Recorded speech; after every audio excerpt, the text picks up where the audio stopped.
Welcome back जी। एक बार फिर मैं आपसे खुशामदीद करता हूँ इस प्लेटफॉर्म पर। पीएसएल एक्स के अगर हम बात करें तो हम प्ले ऑफ के स्टेज पर पहुंच चुके हैं। प्ले ऑफ मैचेस होने हैं। ये मैचेस 21 तारीख से खेले जाएंगे और ये मैचेस होंगे कजाकिस्तान स्टेडियम लाहौर में। अब यहाँ पर ये चीज देखनी पड़ेगी कि 30 मैचेस हो चुके हैं पीएसएल के और हमें टॉप 4 टीम्स मिल चुकी है। अगर आप पॉइंट्स टेबल को देखें तो वहां पर आपके सामने चीजें वाजे हो जाएंगी। कोयटा ग्लैडिएटर्स टॉप पर मौजूद है 15 पॉइंट्स के साथ। उन्होंने 7 मैचेस जीते, एक मैच उनका टाई हुआ। इस तरीके से वो 15 पॉइंट्स के साथ पहले नंबर पर मौजूद है। दूसरे नंबर पर अगर हम देखें तो वहां पर आपको इस्लामाबाद यूनाइटेड की टीम नजर आ रही है। इनका अगर हम बात करें तो इस पीएसएल में, पीएसएल एक्स में इनकी जो जर्नी है बड़ी इंटरेस्टिंग रही। ये पहले 5 में से 5 मैचेस जीते, अगले 4 मैचेस ये हारे और फिर लास्ट मैच वो जीते। इस तरीके से वो अगर हम देखें तो 6 मैचेस जीत के 12 पॉइंट्स के साथ दूसरे नंबर पर मौजूद है। 6 विंस के साथ और 12 पॉइंट्स के साथ तीसरे नंबर पर कराची किंग्स भी मौजूद है। दोनों के अगर आप देखें तो पॉइंट्स बराबर है, लेकिन यहाँ पर नेट रन रेट अगर हम देखें तो बेहतर है इस्लामाबाद यूनाइटेड का। इसलिए इस्लामाबाद यूनाइटेड सेकंड नंबर पे है और कराची किंग्स तीसरे नंबर पे है। और चौथे नंबर पे आप देखें तो लाहौर कलंदर्स आपको नजर आ रही है, जिन्होंने 5 जीत हासिल की है, 10 पॉइंट्स उनके उसके हैं और एक मैच उनका टाई हो गया था। इस तरीके से 11 पॉइंट्स के साथ वो चौथे नंबर पे मौजूद है। तो टॉप 4 आपकी ये टीम्स है। 5वें नंबर पे पेशावर ज़ल्मी और 6ठे नंबर पे मुल्तान सुल्तान है। इन दो टीम्स ये जो है आगे क्वालिफाई नहीं कर पाई और मुख्तलिफ रीजन है इनकी, हम पहले भी उस पर बातचीत कर चुके हैं। अब यहाँ पर अगर हम देखें तो लास्ट मैच जो 30वां मैच खेला गया पीएसएल एक्स में, वो मैच बड़ा इंपॉर्टेंट था कि इस हिसाब से कि टॉप 2 में कौन फिनिश करेगा उस चीज का मुकाबला होना था। कराची किंग्स के वहां पर मौका था। अगर वो मैच अगर वो हारते हैं उसके बावजूद भी उनके पास एक सर्टन मार्जिन के सूरत में था कि अगर उस मार्जिन से कम पे वो हारते हैं तो भी उनका नेट रन रेट बेहतर होगा इस्लामाबाद यूनाइटेड से। इस तरीके से वो टॉप 2 में फिनिश कर पाते, लेकिन हुआ ऐसा नहीं। कि कराची किंग्स को वहां पर ऐसा था कि उस दिन पर बुरा नहीं, बहुत बुरा खेलना था अपनी वो पोजीशन लूज करने के लिए, और कराची किंग्स ने वो जिसे हम कहते हैं कि बहुत बुरा खेला। इस सिचुएशन में ये था कि उनको 252 का टारगेट चेस करना था मैच जीतने के लिए और अपनी पोजीशन बरकरार रखने के लिए उनको 204 का टारगेट था उनके पास। तो वो उनको हासिल कर लेना चाहिए था जिस तरीके की पिच थी, और 172 वो कर गए। अभी पीछे बॉलें बाकी थी। अगर वो विकेट्स ना गवाते, अगर इस टारगेट को माइंड में रख के खेलते तो वो अपनी पोजीशन बरकरार रखते और 2 पे फिनिश करते। और 2 पे फिनिश करना इंपॉर्टेंट 2 है। अब उस चीज की तरफ आते हैं तो अब जो अगले प्लेऑफ्स के जो आपके पास जो अगर हम कहें ना कि प्लेऑफ्स की चीजें इस तरह बन रही हैं कि पहले क्वालिफायर 1 खेला जाएगा 21 तारीख को। अब ये मैच खेला जाएगा टॉप 2 टीम्स के दरमियान। वो है आपके पास कोयटा ग्लैडिएटर और इस्लामाबाद यूनाइटेड। अब इस मैच में से जो क्वालिफायर 1 है, जो क्वालिफायर है 1 क्वालिफायर है, जो इसमें जो जीतेगा वो डायरेक्ट फाइनल में जाएगा।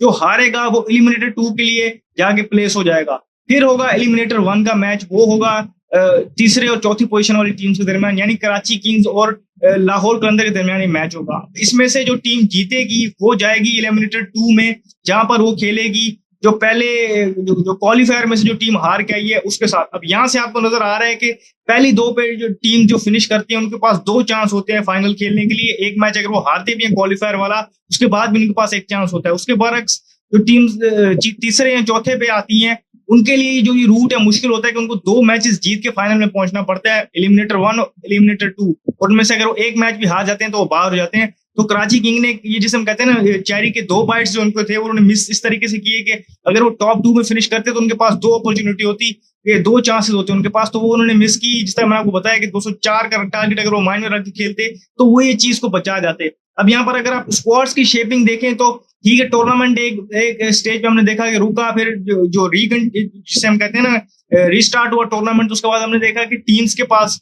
कॉम्बिनेशन टीम्स के हिल गए हैं। लेकिन कराची किंग्स के हवाले से अगर देखा जाए तो उनके जो प्लेइंग 11 में 4 ओवरसीज प्लेयर्स थे वो चारों के चारे वापस आ गए हैं। तो इसमें उनकी मैनेजमेंट का जो उनकी मैनेजमेंट है टीम है उनका बड़ा जो है इंपॉर्टेंट रोल है कि उन्होंने कन्विंस कर लिया प्लेयर्स को, वो आगे खेल रहे हैं। तो उनके लिए कोई इतना बड़ा मसला ये नहीं बना। इस्लामाबाद यूनाइटेड में देखें तो वहां पर उनके लिए रन्स कर रहे थे कॉलिन मुनरो और उनके एक की ऑलराउंडर थे जेसन होल्डर, वो नहीं आए तो उनको ये इफेक्ट हुआ। आप जाके देखें लाहौर कलंदर्स में ये चीज देखें तो उनके पास मिडिल ऑर्डर में उनके पास जो ओवरसीज मिडिल ऑर्डर्स थे डेरल मिचेल और सैम बिलिंग्स, वो तो आए ही नहीं। सिकंदर रजा भी एक मैच के लिए आया फिर चले गए, प्लेऑफ्स में वो अवेलेबल नहीं है। तो इस तरीके से उनको ये चीज आई।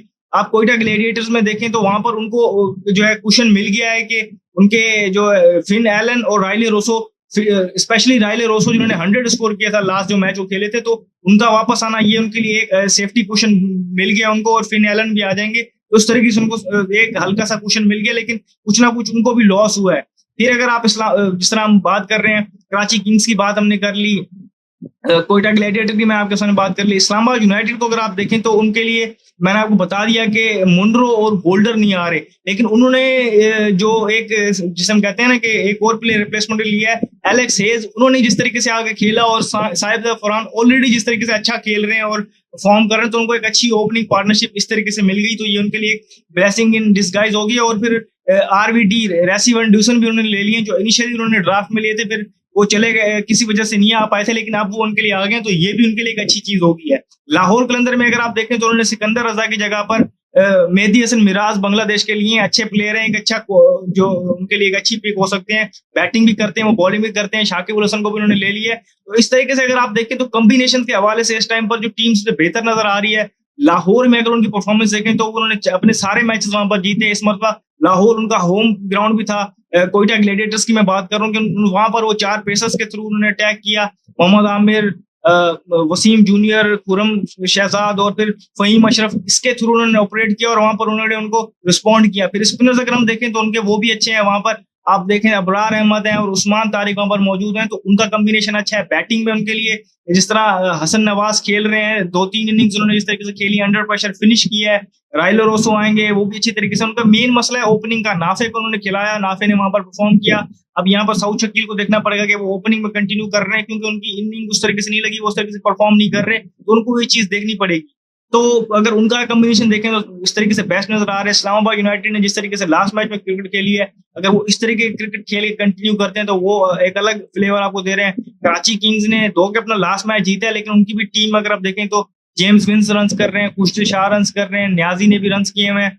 बॉलिंग लाइन में अगर आप देखें तो उनके लिए हसन अली विकेट्स ले रहे हैं, मोहम्मद नबी बड़ा क्रूशल साबित हो रहे हैं, तो उनके लिए ये चीज अच्छी है। और उनके सारे ओवरसीज प्लेयर जो पहले थे 11 में वो भी मौजूद हैं, उनके लिए ये चीज है। लाहौर कलंदर्स की अगर हम वहां पर बात करें तो वहां पर जो उनके इमर्जिंग ओपनर थे नईम, उन्होंने वो खिलाया, वो परफॉर्म करने लग गए हैं। फकर जमान रन कर रहे हैं। फिर अगर हम देखें तो कहीं ना कहीं उनको जो मिडिल ऑर्डर में उनके 3 बैटर्स थे, उनका जो है वो कमी महसूस जरूर होगी, जिन्होंने थ्रू आउट द पीएसएल उनके लिए रन किए। सैम बिलिंग हो और डैरल मिचेल हो या सिकंदर रजा, उनकी कमी जरूर उनको महसूस होगी। अब देखना होगा उनको वो लोकल कोर्स से कैसे लिफ्ट अप करते हैं उस चीज को। तो ये मैचेस देखने वाले होंगे। और एक पीएसएल के हवाले से एक राइवलरी होती है लाहौर कलंदर और कराची किंग्स का मैच, और वो एलिमिनेटर हो तो ये और उस चीज को 4 चांद लगाता है टूर्नामेंट के लिए। तो ये उस तरीके से एक अच्छी चीज है। जो भी अपडेट्स होंगी हम आपको यहाँ पर देंगे। इस वीडियो में फिलहाल इतना ही, मुझे दीजिए।